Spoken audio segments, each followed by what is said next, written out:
Start. This question, sir, in my humble opinion, should be viewed from a different angle from which it was looked at and discussed here yesterday. It is true that it is correct in principle that the railways, whose entire capital at charge is drawn from the general revenues, should be able to make a good contribution to the general revenues, but in applying this principle, care must be exercised. If we are looking at railway systems in advanced countries like the United Kingdom or the United States of America or any such countries, this principle no doubt could be applied on all fours, but in a country like India, whether it could be applied is a question that should be considered. It was argued that the railways have a long history, and because they have long been an established concern, they should now be able to contribute to the general revenues.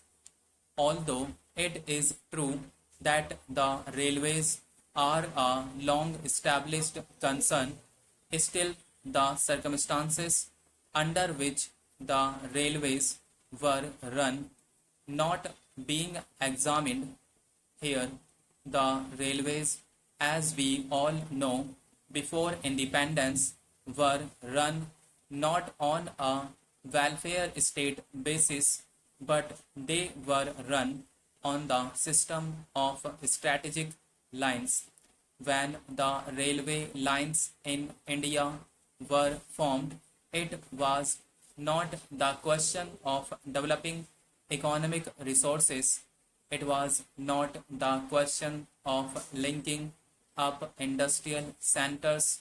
It was not the question of linking up the railway system with pilgrim centers or centers of density that prompted the authorities, the private companies, to start the railways in India, but it was the strategic concern of the British government that prompted these companies to form railways.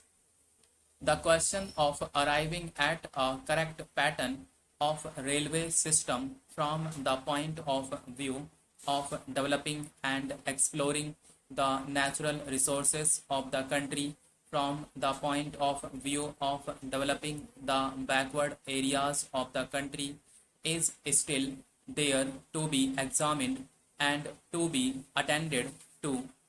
Well, from this point of view, as anybody can see, there is much scope for developing the railways.